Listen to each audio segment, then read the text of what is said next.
Welcome to Built to Win, the podcast created to help you level up your business game by developing a success mindset made for the long run. In this episode, Learning to Think Bigger, Neora's Dave Fleming and Deborah Heisz talk about the importance of thinking bigger and how the people you surround yourself with will affect the way you think, as well as some of the things you need to consider when you're setting big goals.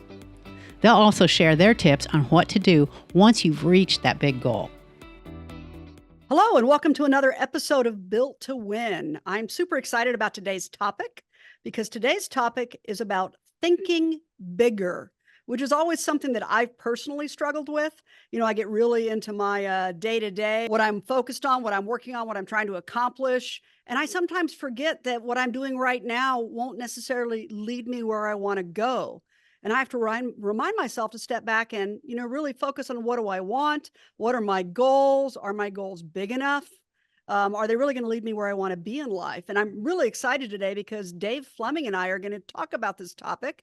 And he's got a lot of great insight, and he's really paid a lot of attention to this over the years, and has talked to me about how this is something I can truly work on. And really what I'm looking for from the Built to Win podcast is things that I can put to use in my everyday life. And I definitely think this is one of those topics. So welcome to the podcast, Dave. Thank you. Yeah, I'm really looking forward to this one. This is something that I think isn't necessarily something that people spend a lot of time thinking about, but I think that, after today's conversation, hopefully they will. Hopefully they'll carve out some time and really intentionally put some effort into thinking bigger. Thinking bigger. You got to love that. Yes, meta. Yes, very meta. So one of the things I think we probably need to start with is, what do we mean by thinking bigger?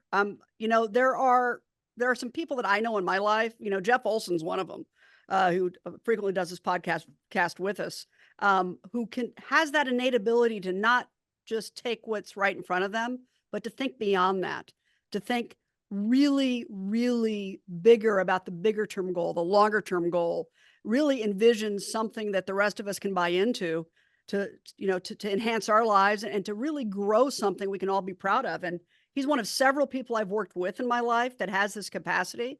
I know you've run into these kind of people. What is it that you notice about them that makes them different from the rest of us? You're right. Like, there are people out there, and I think if we asked all of our listeners on this podcast, go ahead, make a list of the people who you consider big thinkers, whether it's big strategic thinkers, whether it's, big corporate strategy or business or politics or whatever, and just make a list of the people that you think are considered big thinkers.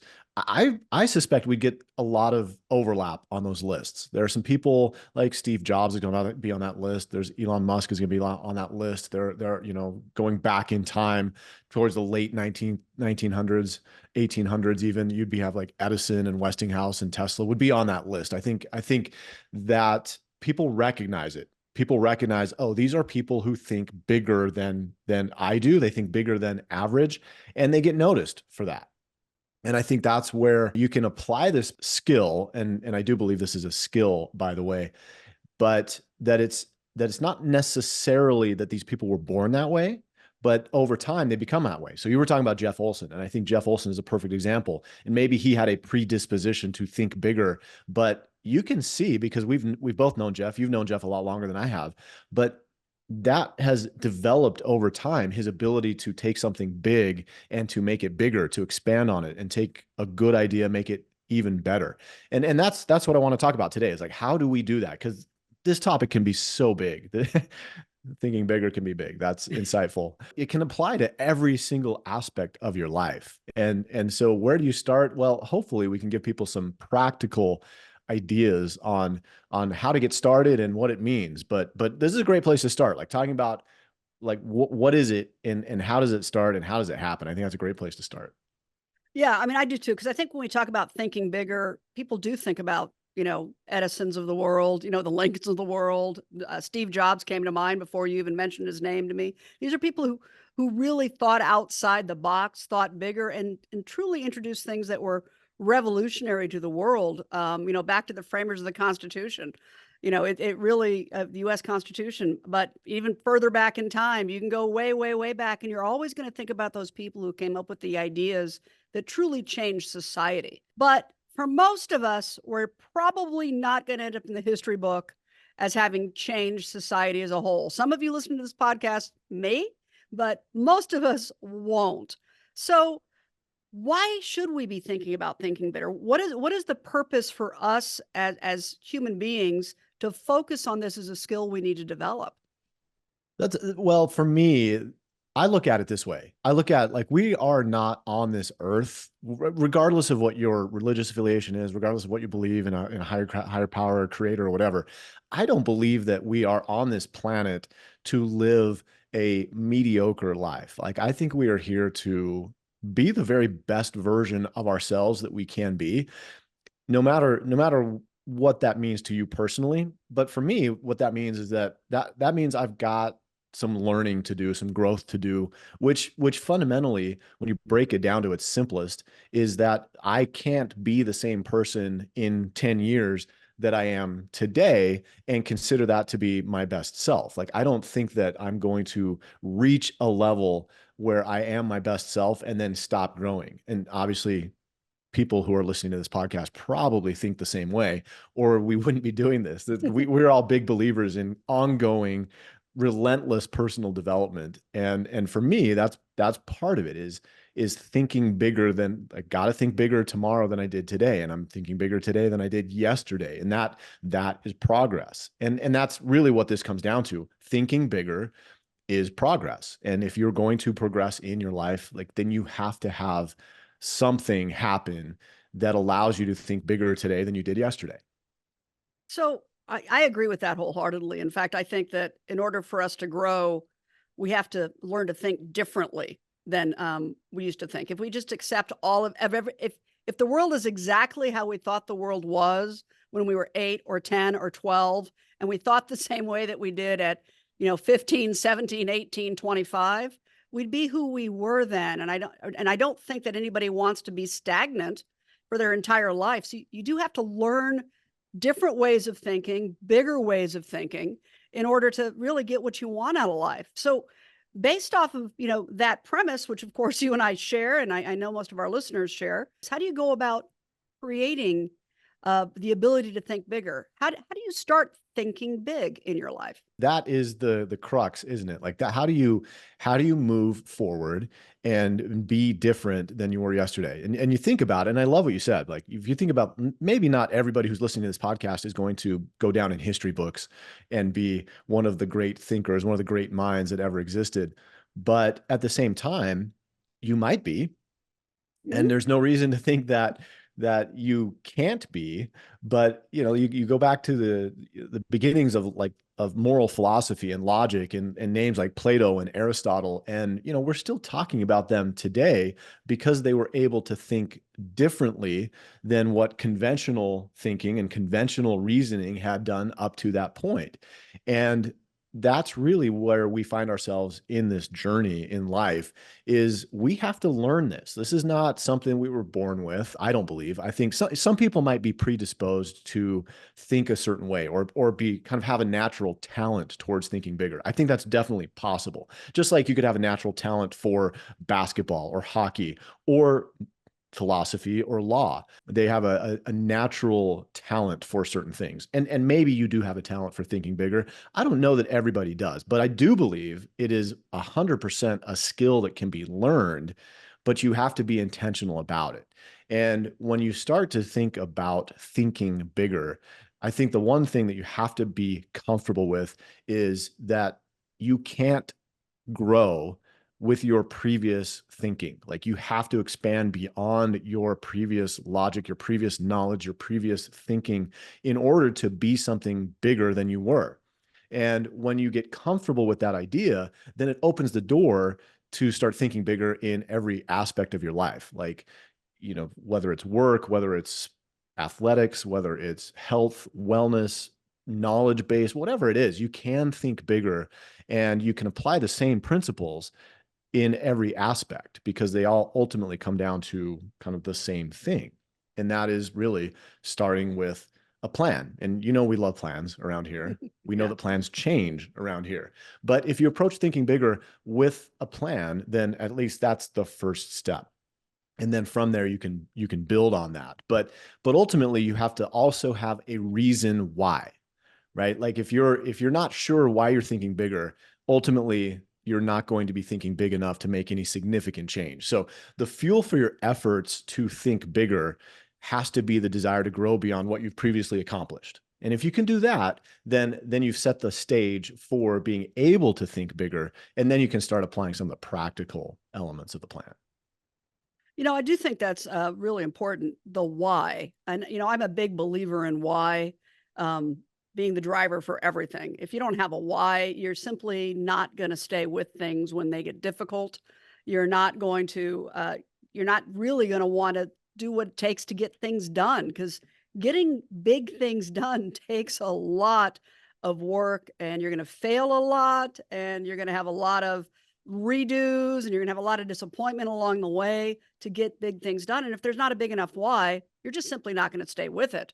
It's great to talk about thinking bigger, but if you don't know why you want to think bigger, then that's a really good place to start. And if you still don't know why you want to think bigger, maybe go back and listen to some earlier episodes of this podcast where we do talk a lot about, how to accomplish things, what the slight edge means, and all of that stuff, which really feeds into building and developing and finding your why, which is critical, I think, to any future accomplishments that we may have. So you talked about having a plan and working a plan to think bigger. So what does a plan to think bigger look like to you? What is that outline of that plan? What's that plan framework really going to be for someone? How do they go about setting out a plan to think differently? Because I don't think most of us think about that. I mean, most of us think, oh, I really want to have bigger goals. I want to think bigger, but they don't have a plan to get there. Their plan is, okay, this is my goal. How do I get to that goal? And I don't think most of us think of thinking bigger as an actual goal, but maybe we should. So what's that kind of plan look like to you? Yeah, absolutely. Because I think that is the hardest part, I can't underestimate the importance of the why. Like you said, you have to have that reason to get there, because if you don't have that, then it's just a statement of, hey, I'd like to do this. But if you don't have a motivating factor, then you're not going to change behavior. You can look at all the psychology books you've ever read. They all come down to that basic thing. Like, you have to have a reason, an internal reason why you're going to do that. So I'm glad that you brought that up. But once you've defined that, once you've understood that, and by the way, that's not always a conscious decision, right? Sometimes it's an unconscious belief that you need to do something different, or that you can do better and more and be something different. And sometimes it doesn't register consciously, but that doesn't mean that your why doesn't exist. But once you've got that, once you've established a reason for that, then it's really about putting some parameters around what it is that you want to accomplish. And my advice when I've talked to people about this, like, how do you think bigger? Well, the first thing you have to do is you have to be honest with where you are. Like, you can't start thinking bigger and make a quantum leap from today to where you want to be tomorrow unless you understand where you are. And I don't believe that improvement happens generally in quantum leaps. It generally works in baby steps, right? Like, I want to do better. I want to run fast. For example, I want to run faster. You can run a 6-minute mile. That's long in my rearview mirror for me. Once it clicks for you that, oh, I can do that. I can run a 6-minute mile. Well, maybe I can run faster than that. Maybe I can run a 5:55 mile, maybe a 5:45 mile. And ultimately, that's how you make improvements, is that you start with being honest with yourself and understanding what your baseline is. Where am I today? Being 100% brutally honest with yourself. Like, are you like for me, I love golf, but there are days when I think I'm a much better golfer than I really am. So if I'm going to improve, I have to be honest with myself about how good am I really, because then I can start working on things that I need to get better. So you have to have a baseline. You have to have a plan on what you want to accomplish. Like, I could easily say, I want to go get better at golf, right? But that's not very specific. That's not really going to help me, because I don't really have any actionable things that I can do to just go get better.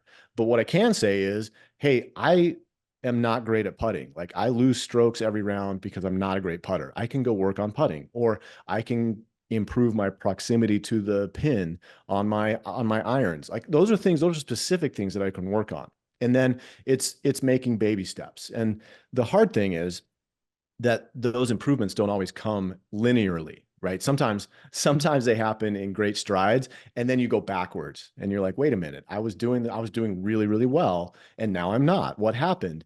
And so you have to be prepared. Like failure is part of the process. And we have a great podcast episode on that. We did a couple months ago. But failure is part of the process. Like getting better at something, including thinking bigger, is that you will have times and you will have moments where you're not doing it well, and you feel like you're going backwards. And that is part of the process. When that happens, it's time to reset your expectations, but only when you absolutely have to. Like maybe you said, I want to run a 5-minute, 45-second mile, and I haven't done it. So maybe I need to go back and reset my expectation. Maybe 550 is what I need to be shooting for. And when I get to that, then I can go back and look at it and do it differently. But I think that's really like, if you were to kind of line this up, if you're taking notes, like get your baseline, get your plan, take those baby steps, and measure your success. Like if you're not measuring it, you're not going to know if you're making those improvements. And then reset when you have to. Failure is part of the process, and that's okay. Well, I love that part about being real about where you are. Maybe, we're talking about athletics, and I think it's easier for people to think of it that way. At least for those of us who participate in sports regularly. And yes, like Dave, I love golf, and I'm not very good at it, but it's a lifelong effort to get better.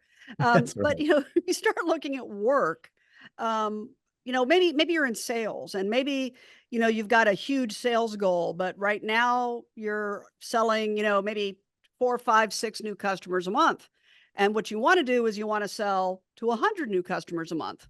Well, you don't go from 6 to 100. You have to put things in place to go from 6 to 100, but you can't sit there and go, well, I'm almost to 30 when you're only selling 10.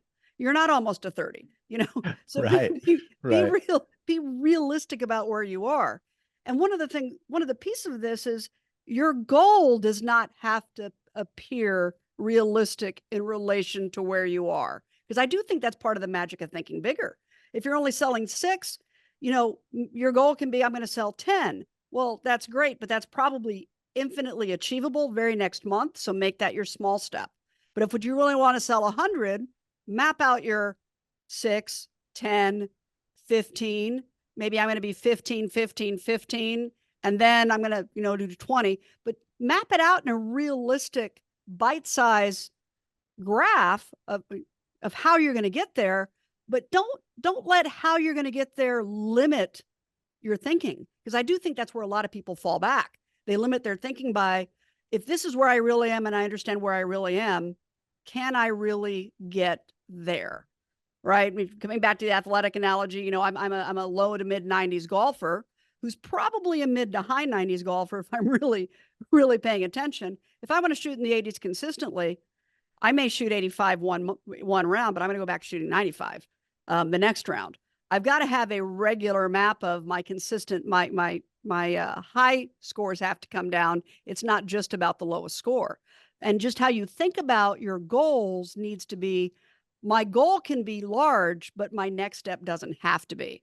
So from my perspective, that's one of the best things about thinking big, is don't let where you are today limit where you want to be, because otherwise you're only going to get to that baby step. If you set that baby step as a goal and that's your ultimate goal, you're never going to get past it. And then that natural fallback that Dave was talking about is something you're really going to run into, because you're going to fall back to where you are and you're going to think, I didn't accomplish anything. You see this all the time in weight loss. You lose 5 pounds and yay, you lost 5 pounds. And then 2 months later, you're back, you have the 5 pounds back because that was your goal, right? Oh, totally. Your goal was not the right goal. So Right. part of thinking big is figuring out those right goals. One of the things I think that is really key, though, is if you think big and you think like it's a really stretch goal and you experience that failure, which you all will.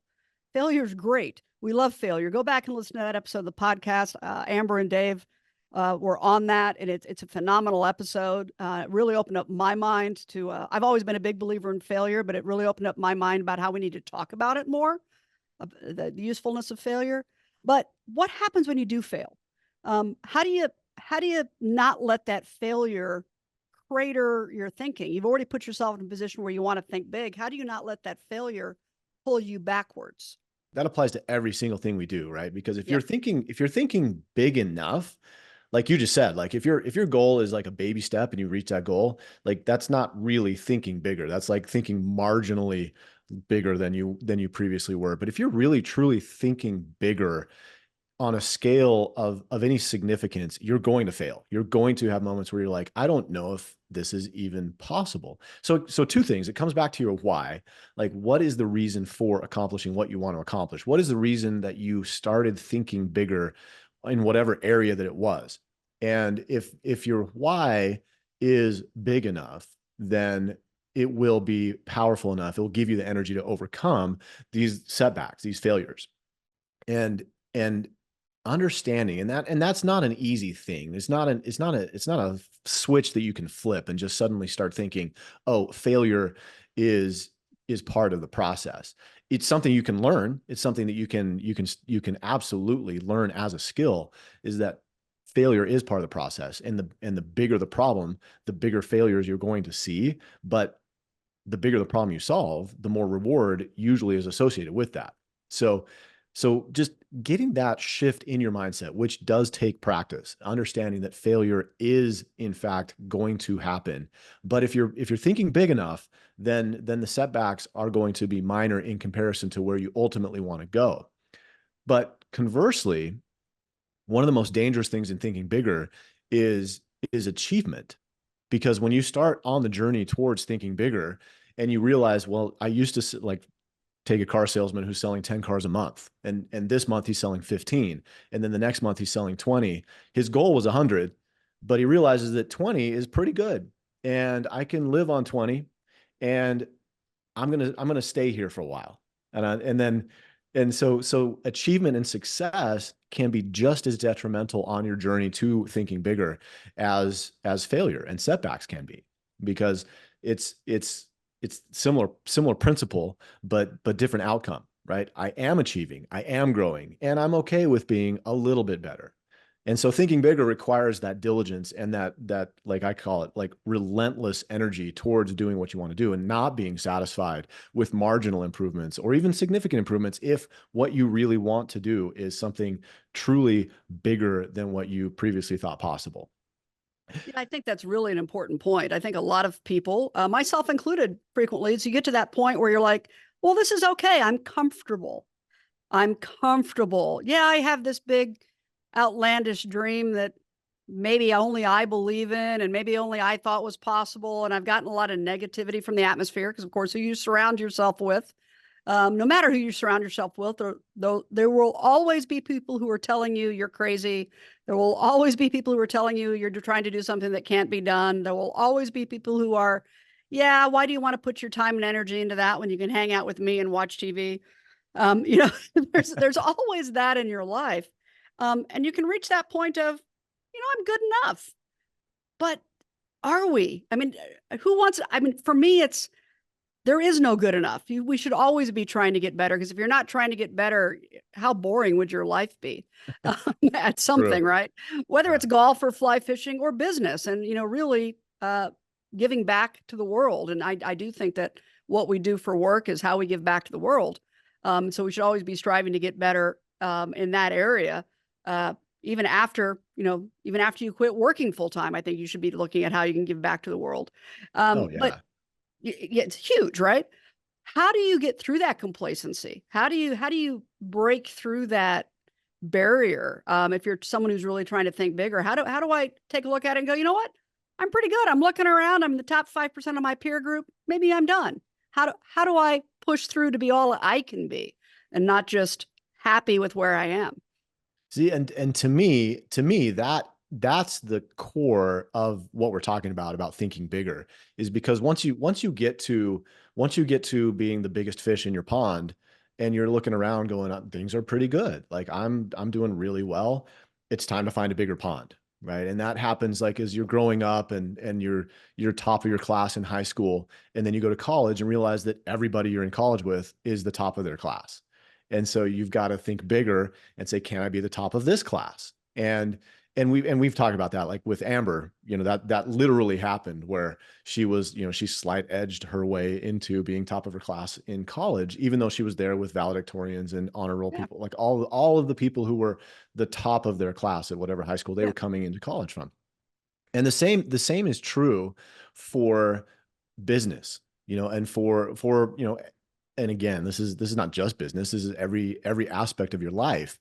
But what I always want to seek out are people who are thinking bigger than I am currently, or people who have thought bigger about that topic. Like, are there people who've done what you want to do? Or are there books about what you want to accomplish? Like, are you reading those books? Are you talking to those people? I remember when I was studying my MBA, there was a gentleman in my class who was significantly older than the rest of us. Most of us were in our 20s, early 30s. And, he was almost 50 by that point. He'd done a lot of stuff that we hadn't done. He had a lot of experience that I did not have just because of where I was in my career. And I remember approaching him one day and said, "Hey, can I just work with you? You don't need to pay me. I just want to see what you do. Like, take me to a couple of meetings, take me to, like, show me what your business strategy is." And my friends were like, "Oh my gosh, like that, like, why would you do that?" And I was like, "Because he's got that experience that I don't have. Like, how am I going to learn how to do that if I'm not talking to people who have done that?" And so we did. We have this great friend, even to this day, we have this great friendship. And he showed me some things that were just kind of natural to him because of his experience, that were brand new to me. And that was a game changer for me, because it was like, okay, I'm now working with somebody who has done it, and now I know that it can be done, and I'm starting to learn how the thought process needs to be in order to do that. So if you're not surrounding yourself with people who are thinking bigger and who want to do amazing things and grow and develop, then you might think about changing some of the people that you spend the most time with. We've talked about on this podcast before. I think Jeff says all the time, like, you're the sum of the 5 people you spend the most time with. Well, if those 5 people are saying, "Well, why are you doing that?" or "You shouldn't do that," or "You can't do that," well, that's not super beneficial in your personal journey to think bigger. So you want to associate with people who are doing big things. And that can be intimidating. That can be really nerve-wracking, because sometimes you feel like you don't belong in there. And truthfully, going back to our principle that we talked about earlier, sometimes you don't. Sometimes you don't belong in those conversations. That's okay. That's part of the process, because you have to remember, like, all the people that we talk about who are leaving big legacies, whether it's in business or politics or whatever, they started in roughly the same place. They didn't come into this world with all of that knowledge. Thomas Edison didn't come into the world knowing how to make a light bulb. In fact, I was just reading about how many different iterations of the filament Thomas Edison went through in order to find the one that would burn the longest without overheating and blowing up. And it literally thousands of iterations of the light bulb. And then we don't even think about the light bulb, but that's how much effort it took to build something that then later changed the world. So you have to be willing to face that. You have to be willing to face rejection. You have to be willing to just grind, because sometimes thinking bigger isn't about the vision, it's about the grind. And if you can fall in love with the grind, thinking bigger will become a reality. And it won't be thinking bigger, it will be being bigger, it will be doing bigger, it will be accomplishing bigger. And ultimately, I think that's where you have to go. And it's not like I'm the expert on that, because I'm still learning how to do that myself. But I can also point to inflection points in my career, like the one I just talked about, where, because I made a choice and because I did something different than I had previously done, it opened doors to things that were bigger, better, more than what I had previously done. I love the analogy that you said earlier, which was, if you're the biggest fish in the pond, you need to get a bigger pond. You need to change ponds, right? Um, because all of us can easily stop at a point and congratulate ourselves and pat ourselves on the back. Yeah, I made it. but then you look down the street and somebody else made it bigger or somebody else did bigger. And I'm not talking about money here. I'm talking about there's always people that are doing what you want to do that are a little bit better, right? It always, always. And finding those people and finding those resources and being open to the idea of failure. Dave, I know you and I are both big musical fans, and, I just keep going back to the, I want to be in the room where it happens from Hamilton, right? Aaron You Burr's bet. Yep. character really understands that because he's not in the room, he's not going to get anywhere. You have to find a way to get in the room, whether it's through books, whether it's through talking to people who were in the room, whether it's being in the room you don't belong in and just getting comfortable with being the person in the corner going. And I remember this from earlier in my career. I was a vice president very early in my career at 28, 29. And I remember looking around the table going, I'm the youngest one in the room by 15 years, and I'm not sure I belong here. But I was taking notes and paying attention because I was terrified they were going to find me out, right? Right. And it turns out, in retrospect, I did belong there, but I didn't feel like it at the time. But surrounding yourself with people you can learn from and ideas you can learn from. I think it's one of the saddest things I see in life is when you find people that are done and you look at them and you have conversations with them and you realize they have no goals, they have no dreams, and they're just perfectly satisfied with wherever they are. It's always a shock to me. I'm like, really?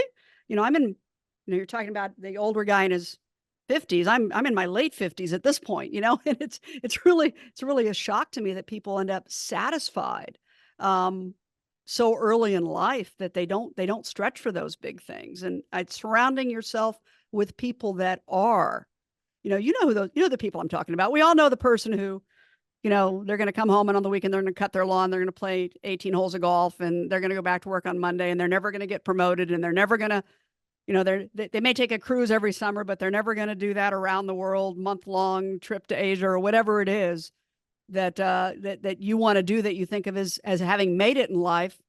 And they seem to be content. But in my mind, I'm terrified of them in a certain way. That's not who I want to surround myself with. That's not where I want to get my ideas. That's not who I want to bounce my ideas off of, because I know what their reaction is going to be. It's going to be, why would you do that? Gosh, that seems like a lot of work. Oh, I don't need that. I'm perfectly happy sitting here on my couch or whatever it is. And it for me, it's like admitting that you're all you're ever going to be.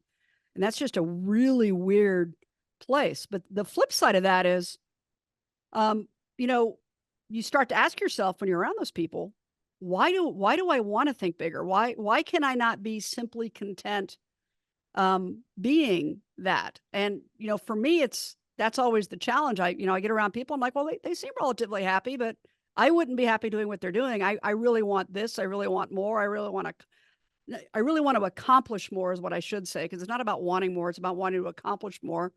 And then I start to think, why am I pushing myself? And what is it that I'm hoping to get out of it? And I know the answer to that when I really think about it, because I have a fairly strong why. But it also causes me to, when I reach those failure points, to give pause and go, is that really, really what I want? And I kind of have to recommit myself.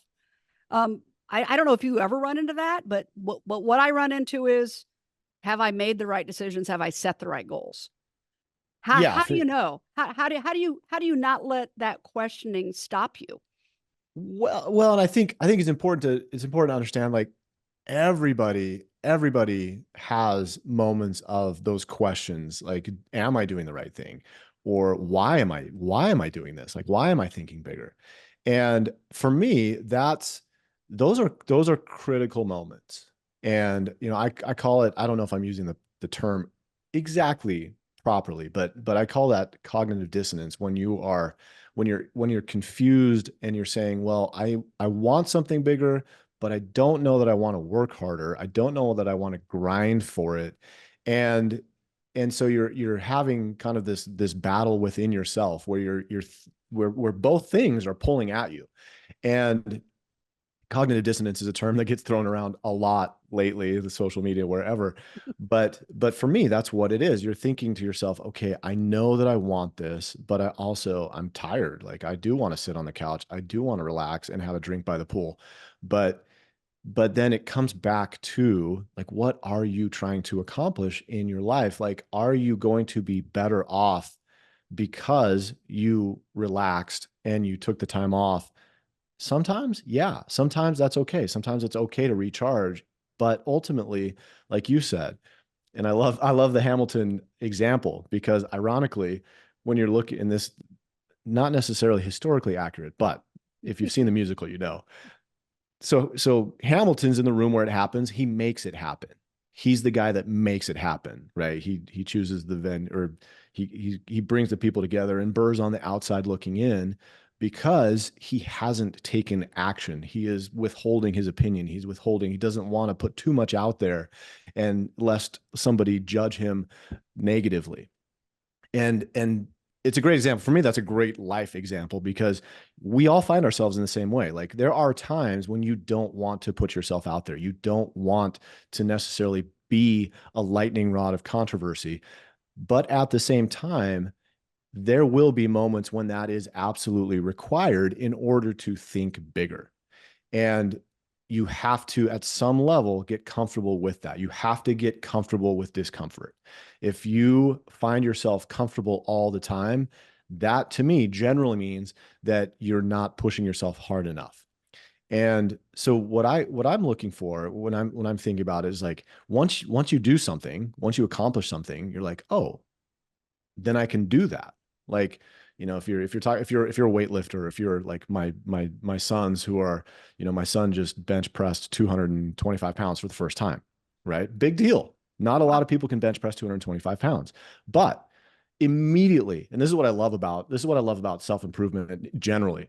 But at the moment that he did that, he realized, I can do that. Maybe I can get to 250. You know, so immediately he's like, okay, what's next?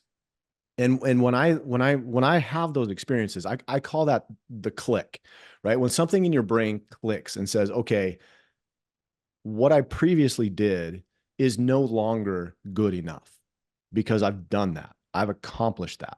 And your brain clicks, and it's now accepting that thinking bigger is possible. Okay, previous to this week, for example, I could not bench press 225 pounds. Now I can. That click enables my brain to think, okay, what's next? And I think that your brain is programmed to do that. I don't think that I don't believe that your brain believes in a finish line. Right? I think your brain is just the most wonderful thing, because it's always looking for the next thing. It's like, great, we did that. What's next? And it's just constantly consuming the possibilities of life. And so that click, when that happens, that click allows you to move past the dissonance that you might have felt when you're like, oh, I don't know if I want to do this. I don't know if I want to keep grinding. But then click, something happens. Okay, that's in the past. And now we're onward, upward, looking for the next thing. So if there's any one thing that I think is super significant in this process, it's identifying those click moments. And when you see them, like, make notes and say, okay, a lot of times it's subconscious. A lot of times you're not consciously thinking, oh, that clicked for me. But it happens all the time. When you start paying attention, you're like, oh, that was a click. And now I'm on to the next thing. And the more you can fill your life with those moments, the more clicks you can get into your brain, I think the happier you'll be, the more successful you'll be. And ultimately that's what we're here for. That's what we're doing the podcast for, is to help people accomplish what they want to. So it comes down to that. It's like, click, go. From the science of positive psychology, or from the happiness side of this, they talk about happiness as the joy this is my favorite definition of happiness, by the way. It's the joy you feel when striving towards your potential. So it's all about striving. It's all about joy, striving towards your potential, but it's also understanding that potential. That click you get is, hey, I accomplished something. And then your brain resets your potential because they know you've already done that. So you've always got a potential, a greater for more. You know, we get really satisfied when we accomplish things for about, 30 seconds. You know, it's one of So those, true. hey, I really wanted that new car. I saved for it. I really wanted that house. I saved for it. I really wanted that college degree. It was so important to me. And, then the next thing you know, it's not your dream house. It's where you live. It's not your dream car. It's what you drive. It's not the school that you went to or the degree you got. That's just, oh yeah, I did that. It's about the next job. Your brain you're right. Your brain is constantly looking for that next thing to strive for so it can feel that joy. It's reset your potential. You're trying to strive for that, and you get joy out of the growth you're experiencing. And you are hardwired to feel joyful when expanding your horizons. And which means you have to have these big ideas. You have to think bigger. You have to understand that what you think you can do, when you get there, there's something else you can do. And by the way, it's okay to give up on those things. I mean, I have a friend, a really good friend from college, from graduate school, actually, and she runs marathons. And her goal was to run a marathon in every state. And I think she's done that. And then she started running 50-kilometer races and 100-kilometer races. But not everybody that runs a marathon needs to advance into running a marathon in 50 or even running a second one. Sometimes your goal's enough, and then it's time to move on to something else. How do you, I think that what you and I've talked about this before. It's like, okay, we got there and it seemed like a really good idea, or we're on our way, and maybe we need to readjust our goals. How do you, when you lose confidence in where you're going, what process should you take to say, hey, maybe this truly, not just because it's hard, not just because it's going to take a lot of effort, not just because I'm tired today. How do you identify that maybe you're not doing the right thing? I think that's absolutely an essential part of thinking bigger, because a lot of times you'll start out on a journey and you want something, and it is the right thing. You just know it in your heart, like just deep down in your soul, you know that it's the right thing. And then you start working towards it, and then you realize maybe not. Maybe it's not the right thing. Like maybe I'm going down the wrong path. And my advice would be like, pay attention to those feelings, right? Because I think intuitively your brain, your whatever consciousness you are, is telling you things about what you should or shouldn't be doing with your life. And there are absolutely, and we can all think of people who think big, but in the process of thinking big have destroyed their life in ways that they didn't need to, because they were thinking big in such a way that it was actually destructive, not productive.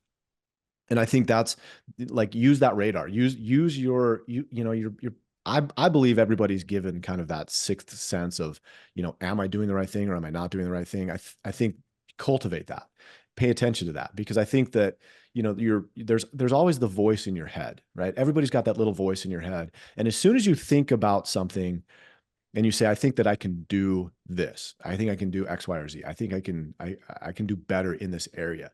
And there's a little voice in your head that put that thought in your head in the first place. And then immediately after, there's a voice in your head that says, no, you can't. You can't do that. That's so true. And so I think you have to get in the habit of asking why, right? When that little voice in your head says, no, you can't do that, or you shouldn't do that. Why shouldn't I do that? Like really analyze that and say, what is it?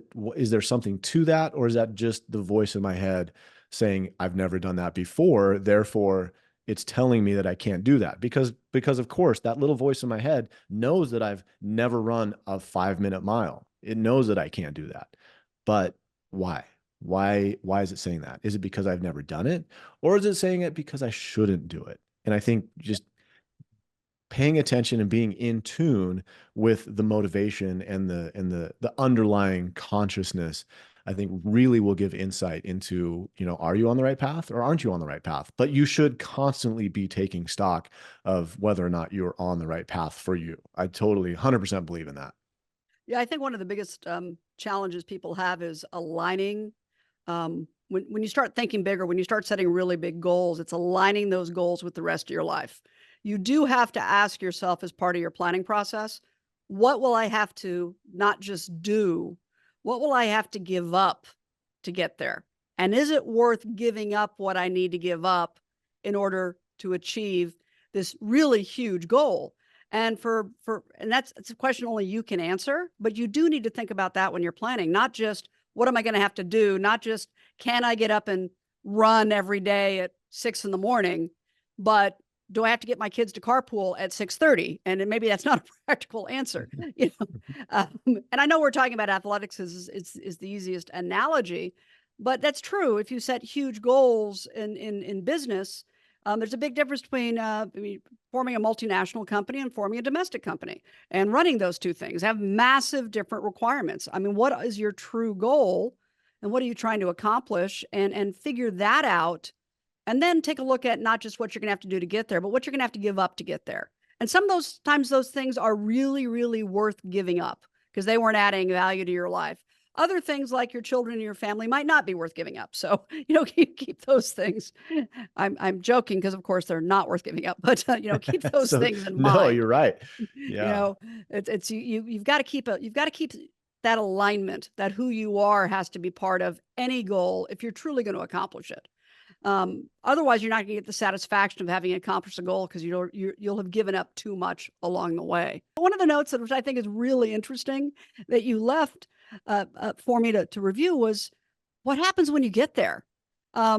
You've accomplished your big goal, you've accomplished a major step along your big goal, and you're ready to shout from the rooftops, hey, I did it, or you're ready to move on to the next goal. How do you handle accomplishment when you truly get there? Because I don't think many people really think about, hey, I'm going to do this and I'm going to get there and I'm super excited about it. And I got there, and now what? What do you do when you truly get there? Yeah, because a lot of times you don't think about after. You're thinking about what I'm thinking bigger. I have this big, huge goal that I want to accomplish. And I don't spend a lot of time thinking about what is it going to be like after that. And Right. and I think it's worth some time to think about. I think it's like approach it with intention. And one of the quotes that I love, this comes from Life's Little Instruction book that I read when I was like 12 years old. H. Jackson Brown out there somewhere wrote Life's Little Instruction book. And this one, like 500 quotes in there, but this one stuck with me. He said, don't flaunt your success, but don't apologize for it either. And I thought that's great advice, because if you look at it, you can accomplish great things. And the people who are listening to this podcast are probably will accomplish great things. But it's ultimately, when you're accomplishing the right big things, it's not something that you need to brag about. It's not something that you need to like tout from the rooftops and say, look at me, look how great I am.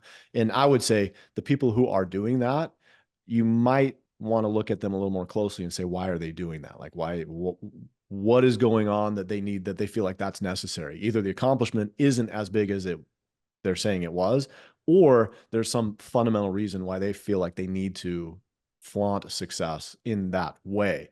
So like when you do something great, like take the W. Like when you do something really significant, it's okay to be happy with that. It is, in fact, like you said, that's the definition of joy, is like when you are accomplishing who you are meant to be, that's when you feel the happiest. It's also okay to like take the L. When you fail at something, admit it. It's okay. Like everybody failed. We talked about that. We spent a whole podcast on embracing failure and learning from failure and actually like falling in love with failure. You generally learn more from failure than you do from success. And I think most people, including me, would happily admit that. Like I can point to life lessons that I've learned, and almost all of them came from failure to do something, which then led me to do something different and maybe ultimately accomplish it. And those lessons are hugely valuable. But I think the number one thing is that once you've done it, once you've thought bigger, you've set out your plan, and you've gone ahead and you've accomplished that, then your brain is going to adapt to that new normal. And I think that's when you have to recognize that, okay, your new baseline is different than it was when you started this process.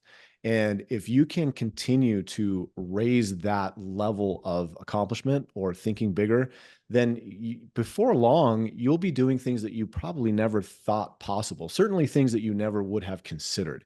And I guarantee that if you look back on your life, you'll find moments where you went and did something that you probably didn't believe was possible when you embarked on that journey. Then after it, it was like, oh yeah, I did that. No problem. What's next? And I think that to me is kind of the greatest blessing in all of the ability to think bigger is creating a new baseline for yourself.